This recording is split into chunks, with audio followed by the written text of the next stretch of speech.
यहाँ पर जो है कंपनी वर्ल्ड वाइड है और वर्ल्ड वाइड 200 से ज्यादा कंट्री के साथ चल रही है और इतना बड़ा कारवा लेके चल रही है।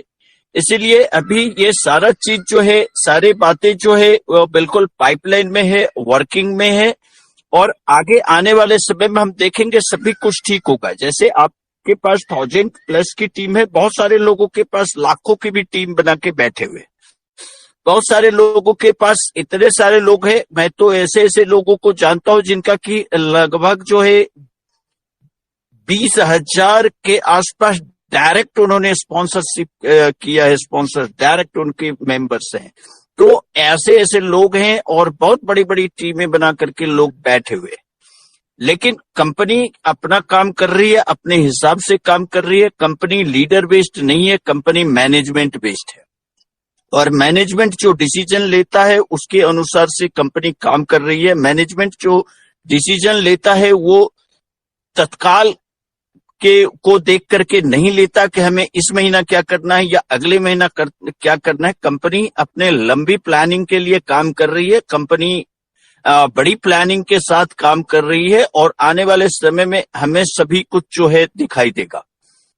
इसीलिए लिस्टिंग का अभी डेट नहीं दिया गया है, क्योंकि लिस्टिंग के लिए बताया गया है कि जो लिस्टिंग होगी शेयर्स की, अभी हमारा जो है FS2 जो कि शेयर्स थे जिन लोगों को फ्री में मिल गया शेयर्स और ऐसे लोगों को फ्री मेंबर्स को शेयर मिल गया, एक एक नाम के 10-10 लोगों को शेयर्स मिल गया, जो कि उन्होंने अपनी खुद की आईडी वहां लगाई, फिर उसने दूसरी जगह आईडी लगाई, तीसरी जगह ईमेल चेंज करके और KYC एक जगह कराई और बहुत सारे ऐसे ही जो है शेयर्स पड़े हुए हैं जिनका कि कोई लेना देना नहीं है।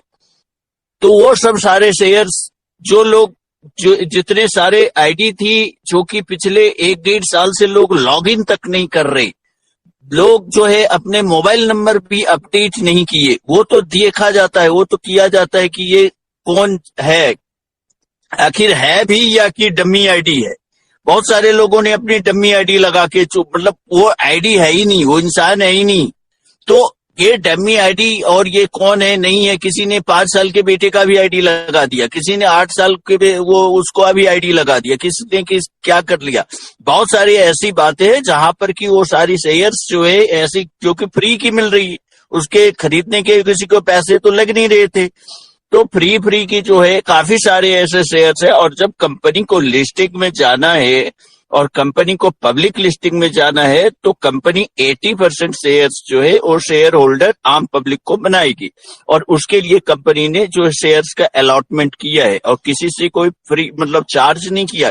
शेयर्स जो मिले हैं वो फ्री में मिले हैं सभी लोगों को। बाकी जो भी लोगों ने कोई KYC करवाया या कोई वाउचर लिया या कोई पैकेज लिया, उसके बदले उनको और कोई दूसरी चीज मिली है, दूसरी कोई फैसिलिटीज मिली है और बाकी जो शेयर्स है वो उनको गिफ्ट के तौर पर मिले हैं। लेकिन फिर भी कंपनी उस शेयर्स की जो अभी वो शेयर्स जो भी सारे बच गए थे वो सारे शेयर्स जो है अब FS2 में आ गया है। और बहुत सारे लोग ऐसे थे जो कि एकदम जुनून के साथ काम कर रहे थे, टीम बढ़ा रहे थे, उन लोगों का कहना था कि काश हमें भी शेयर्स लेने का मौका होता।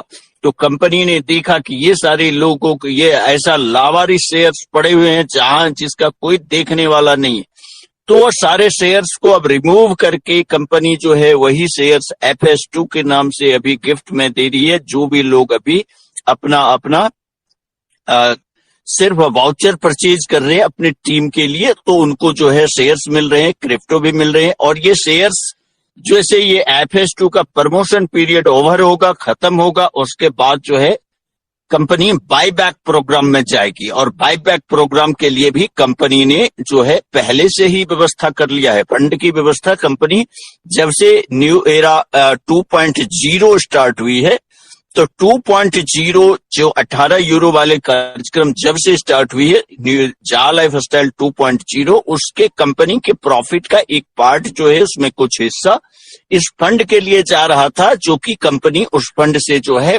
शेयर्स को बाय बैक करेगी, जो कंपनी लोगों को पैसे देगी। तो वो कंपनी के पास ऑलरेडी फंड है और कंपनी जो है लोगों के शेयर्स को परचेज करेगी। जो भी लोग अपना शेयर्स बेचना चाहेंगे जैसे प्रमोशन पीरियड ओवर होता है, जैसे अभी FS2 की रेट है, FS2 हमारी 20 सेंट से स्टार्ट हुई थी और जो है अभी 39 सेंट तक चला गया है। जब 20 सेंट से स्टार्ट होकर 39 सेंट तक आ गया है तो 45 सेंट तक आने में जितना भी टाइम लगेगा, 45 सेंट आने के बाद कंपनी ने बताया कि फिर ये प्रमोशन पीरियड ओवर हो जाएगा और उसके बाद जो है शेयर्स की जो है बायबैक प्रोग्राम जो है वो स्टार्ट हो जाएगा और जिनको भी चाहिए वो अपना बायबैक ले सकते हैं। जो भी FS1 है उनका, जो भी 9 जून 2021 से पहले की जिनको शेयर्स मिले हुए हैं वो FS1 है, फ्यूचर शेयर 1, और अभी जो शेयर्स मिल रहे हैं वो FS2 है। तो FS1 का कंपनी ने बताया कि बाईबैक में जो है मिनिमम €1 होगा और FS2 का मिनिमम €2 होगा और आगे हो सकता है उससे ज्यादा रेट हो, ये मिनिमम कंपनी ने लिखा हुआ अपने न्यूज लेटर में।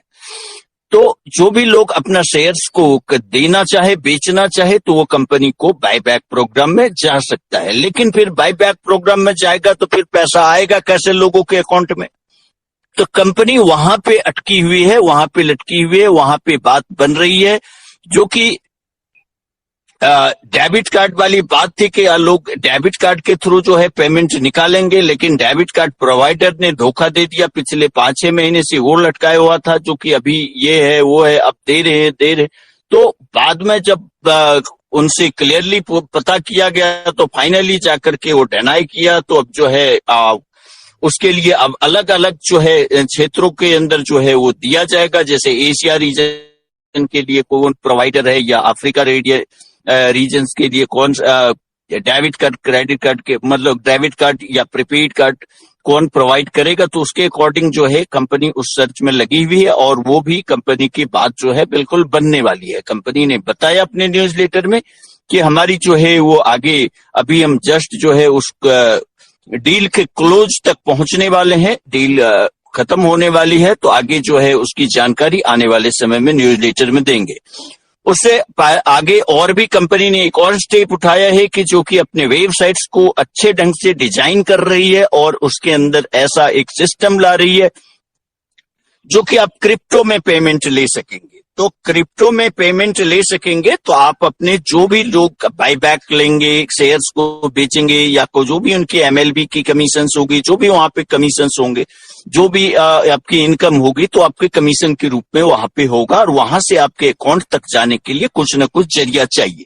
तो कंपनी जो है एक और आसान सा रास्ता निकाल रही है क्रिप्टो का। तो क्रिप्टो में पेमेंट लेकर के आप क्रिप्टो में जाकर के आप अपना क्रिप्टो में जो है किसी एक्सचेंज पर अपना KYC वगैरह करके रखिए और जो है आगे जैसे क्रिप्टो का ऑप्शन होता है आप यहाँ से पेमेंट को अपने क्रिप्टो में ले सकेंगे। तो ये और फिर जब ये काम हो जाएगा बायबैक प्रोग्राम, कुछ दिन के लिए लोगों को मौका मिलेगा, 10 दिन 15 दिन हो सकता है, 2 सप्ताह 3 सप्ताह, जितने दिन का टाइम मिले, तो उसके बाद जो है आगे लिस्टेड की प्रक्रिया जो है वो स्टार्ट होगी। क्योंकि किसी सभी चीज का जो है एक न एक रूल रेगुलेशंस होता है कि तो वहां पर अमेरिका के जो भी स्टॉक एक्सचेंज है उनका रूल रेगुलेशंस के अनुसार जो है पूरी तरह से बात किया जाएगा। आज हमें किसी ने मैसेज किया था, ग्रुप जो बात पूछ रहा था, ये जाल लाइफस्टाइल क्या बेच रही है जो अपना शेयर्स को लिस्टेड कराएगी, इनका क्या बिजनेस है?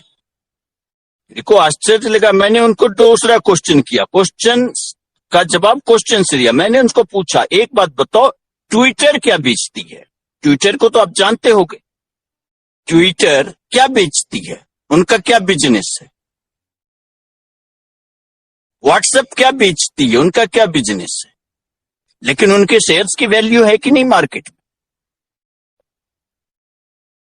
ब्रांड वैल्यू है, उनके पास इतने लोगों का डेटा है, उतने लोगों का व्हाट्सएप के पास इतने डेटा है और ट्विटर के पास इतना डेटा है, उसके ब्रांड की वैल्यूज है और उसके अकॉर्डिंग उनके शेयर्स की वैल्यू होती है। तो शेयर्स हमेशा जो है केवल दुकान या बिजनेस या फैक्ट्रीज या इससे रिलेटेड नहीं होता, बहुत सारी सर्विसेज, बहुत सारी बातें होती है, अलग अलग तरह की चीजें होती है। पता करिए कि ट्विटर के शेयर्स कैसे लिस्टेड होती है या व्हाट्सएप की शेयर्स कैसे लिस्टेड होती है, या इस तरह की और भी चीजें जो है जहां पर कि किसी तरह की कोई बात नहीं है, कोई पैसे का लेना देना नहीं है, लेकिन फिर भी उनके शेयर्स की इतनी सारी वैल्यू है। अभी थोड़े दिन पहले आपने देखा होगा कि बात सुना होगा कि एलन मस्क जो है ट्विटर के इतने सारे शेयर्स परचेज करने वाले। तो साथियों, ये सब जो है उनके ब्रांड वैल्यू, उनके जो है उसकी वैल्यूज की बात होती है। जब भी अभी ये व्हाट्सएप था, व्हाट्सएप जो कि हम लोग यूज करते हैं, व्हाट्सएप को हम लोग यूज करते हैं। जो व्हाट्सएप कंपनी थी पहले दूसरे की कंपनी थी, दूसरे ने बनाई थी, बाद में व्हाट्सएप को फेसबुक ने खरीद लिया। तो आपको पता है फेसबुक ने जो व्हाट्सएप को खरीदा, वो जितने उसके अंदर डेटा थे हर का पैसा दिया गया।